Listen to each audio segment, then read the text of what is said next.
Gulshan colony নিয়ে যখন শিরোনামে চলছিল তখন একটা খবরের কাগজে ছবি বেরিয়েছিল, আমি দেখলাম 10 বছর আগের গুলশান কলোনি, বর্তমান গুলশান কলোনি। ইস্ট ক্যালকাটা ওয়েটল্যান্ডের একটা বড় পোর্শন খেয়ে নিয়েছে। গেল কোথায় জানতো না? রামসার সাইট তো।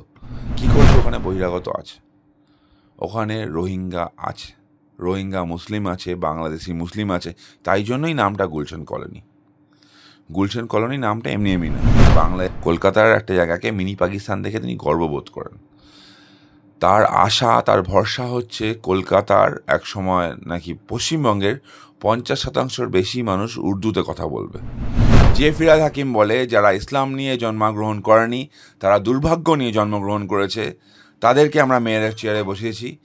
যে ফিরহাদ হাকিম বলে যে পশ্চিমবঙ্গের মানুষকে দাওয়াতে ইসলাম অথবা ইসলামে নিয়ে আসাই তাদের একমাত্র কর্তব্য, তাকে আমরা মেয়রের চেয়ারে বসিয়েছি। বারংবার একেবারে চর্চার শিরোনামে উঠে আসছে গুলশান কলোনি, একাধিক বহিরাগত, একাধিক রোহিঙ্গা, একাধিক প্রশ্ন উঠছে, কি বলবেন? কোন গুলশান কলোনি? বাংলাদেশেও একটা আছে ঢাকার পাশে, ওটা না তো, কলকাতার গুলশান কলোনির কথা বলছে। গুলশান কলোনি মানে কি সেই গুলশান কলোনি যেখানে ভোটার 1200 আছে আর লোক সংখ্যা 1.5 লাখ? বাদ বাকি লোকগুলো কারা? তারা কোথাকার? ফার্স্ট প্রশ্ন। সেকেন্ড প্রশ্ন, তোমার বাড়ির সামনে একটা ছোট্ট কাজ হতে গেলে মিউনিসিপ্যালিটির লোকজন চলে আসে, ওখানে একের পর এক ইলিগেল কনস্ট্রাকশন হয়ে গেল, কেএমসি জানতো না? জাভেদ খান, সুশান্ত ঘোষরা ছেড়ে দিত, এরা তো স্কোয়ার ফিট হিসাবে চলে। স্কোয়ার ফিট হিসাবে চললে জানতে পারতো না বিল্ডিং দাঁড়িয়ে গেছে। খবরে গুলশান কলোনি নিয়ে যখন শিরোনামে চলছিল তখন একটা খবরের কাগজে ছবি বেরিয়েছিল, আমি দেখলাম 10 বছর আগের গুলশান কলোনি, বর্তমান গুলশান কলোনি। ইস্ট ক্যালকাটা ওয়েটল্যান্ডের একটা বড় পোর্শন খেয়ে নিয়েছে। গেল কোথায় জানতো না? রামসার সাইট তো। কী করে ওয়েটল্যান্ডে একটা বড় জায়গা ঘিরে নেওয়া হলো, খেয়ে নেওয়া হলো? তা আবার প্রশ্ন, এই গুলশান কলোনিতে কারা থাকে? সুশান্ত ঘোষ বলছিল, আমি শুনছিলাম যে তপসিয়ার বহিরাগতরা এসে এইসব ঝামেলা করে। তপসিয়ার বিধায়কের নামও তো ভুল না করি জাভেদ খান, তাই না? গুলশানের বিধায়কের নামও জাভেদ খান। তো পশ্চিমবঙ্গের একটা পার্টের লোক আরেকটা পার্টে বহিরাগত হয়ে যাচ্ছে। আমি বলছি ওখানে বহিরাগত আছে, ওখানে রোহিঙ্গা আছে, রোহিঙ্গা মুসলিম আছে, বাংলাদেশি মুসলিম আছে, তাই জন্যই নামটা গুলশান কলোনি। গুলশান কলোনি নামটা এমনি এমনি না, বাংলাদেশের কথা ম্যাচ করেই গুলশান কলোনি। তো এরা কারা? এরা তৃণমূলের ভোট ব্যাঙ্ক, এরা দুষ্কৃতী। যে মিনি ফিরোজের কথা আসছে, আজকে সুশান্ত ঘোষ তাকে বলছে গুন্ডা। তো এই মিনি ফিরোজ তো বলেছে, দেখলাম কালকে, যে সুশান্ত ঘোষ আমার সাহায্য কেন না ইলেকশানে। এক্স্যাক্টলি এই গুন্ডাগুলোর সাহায্য নেওয়া হয়, গুন্ডাগুলোর সাহায্যে ভোট মেশিনারিজ কন্ট্রোল করা হয়, এবং তার বদলে এরা যাবতীয় ইলিগাল কাজ করে ছেড়ে দেয়। আর সুশান্ত ঘোষের জন্য আমার মায়া হয়। মা মাটি মানুষ বলে, কয়েকদিন আগেই যা হয়েছিল, উনি স্বর্গীয় সুশান্ত ঘোষ হয়ে যেতে পারতেন। স্বর্গীয় যেতেন, নরকে যেতেন, আমি সেই আসপেটে যাচ্ছি না, স্বর্গীয় বলছি ফর দ্য টাইমিং।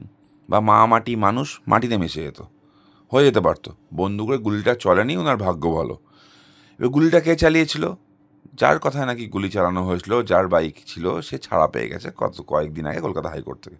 কেন? সরকার প্রমাণ দিতে পারেনি। গুলি কে চালিয়েছিল এখানে, তার থেকে বড় কথা হচ্ছে গুলি কার নির্দেশে চলেছিল। তো পুলিশ কেন খুঁজে বের করেনি যে কার নির্দেশে চলেছিল? সুশান্ত ঘোষ তো একবার মুখ খুলেছিল, বলে আমি জানি কে বলেছে। তো উনি যখন জানেন তো সামনে এসে বলছেন না কেন কে বলেছে? আবার বলছি, এরা চোর, এরা চোরের ভাগ নিতে নিতে এই অবস্থা হয়েছে। কলকাতার বুকে এরকম একটা সিচুয়েশন বানাচ্ছে, ওপেন বন্দুক নিয়ে ঘুরে বেড়াচ্ছে। এটা কোয়াইট ইম্পসিবল জিনিস, এটা অদ্ভুত সিচুয়েশন।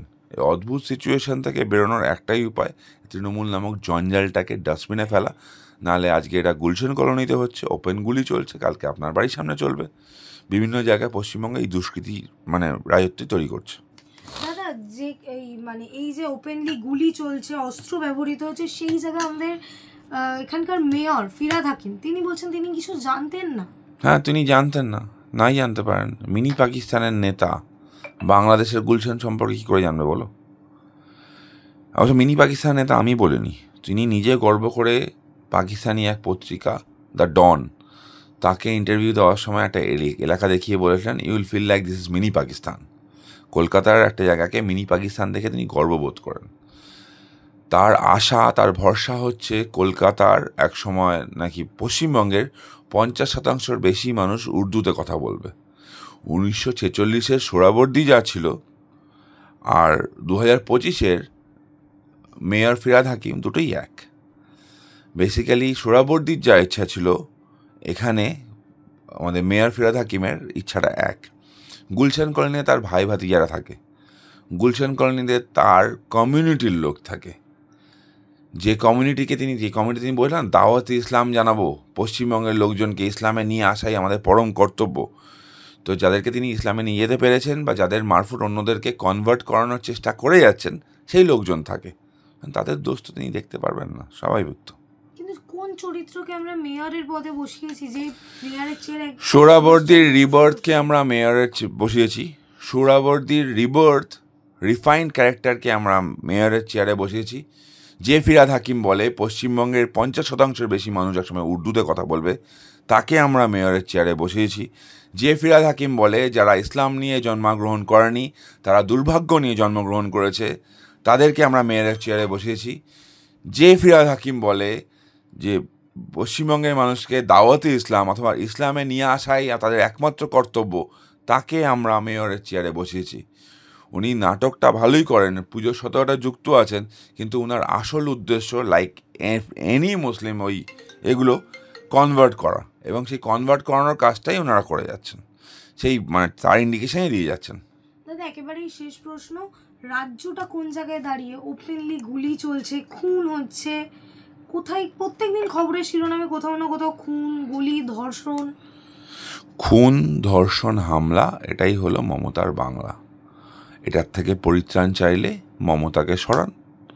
যদি এটাই মনে হয় ভালো, তাহলে রেখে দিন। বাংলা নিজের মেয়েকে চাইবে, ভোটের সময় হুইল চেয়ার বেরিয়ে রানী হুইল চেয়ারের সরি চলে আসবেন। এবার সেই রানী মা বলবেন যে আমার পায়ে চোট লেগেছে, আমাকে ভোট দিন, আমি বাংলার মেয়ে, আমাকে ভোট দিন, সবাই বহিরাগত, আমাকে ভোট দিন। তাকে আপনারা ভোট দেবেন, দেওয়ার পর আপনাদের বাড়ির মেয়েরা ধর্ষিতা হবে, আপনাদের বাড়ির লোকজন খুন হবে, আপনাদের চাকরি চুরি হবে, আপনাদের অধিকার চুরি হবে, এবং আপনারা জয় বাংলা বলে 2 বোতল বাংলা খেয়ে নেয় বসে থাকবেন। নেশার থেকে বেরোন, পরিষ্কার হিসাবটা বুঝতে শিখুন। মমতা থাকলে রাজ্যের উন্নয়ন হবে না। রাজ্যের উন্নয়নে সবচেয়ে বড় স্পিড ব্রেকারের নাম মমতা বন্দ্যোপাধ্যায় এবং তৃণমূল কংগ্রেস। তিনি একজন মহিলা, কিন্তু মহিলাদের সম্মান ভুলুণ্ঠিত হয়েছে তার সময়, সব কিছু চুরি হয়েছে তার সময়। লক্ষ্মীর ভাণ্ডার হয়তো পেয়েছেন, বাড়ির লক্ষ্মীর সুরক্ষার কোনো সুযোগ আপনারা পাননি। লক্ষ্মীর ভাণ্ডার হয়তো আপনারা পেয়েছেন, কিন্তু লক্ষ্মীর চাকরির ব্যবস্থা এই সরকার করেনি। তো আপনারা ডিসাইড করুন হোয়াট ইউ ওয়ান্ট।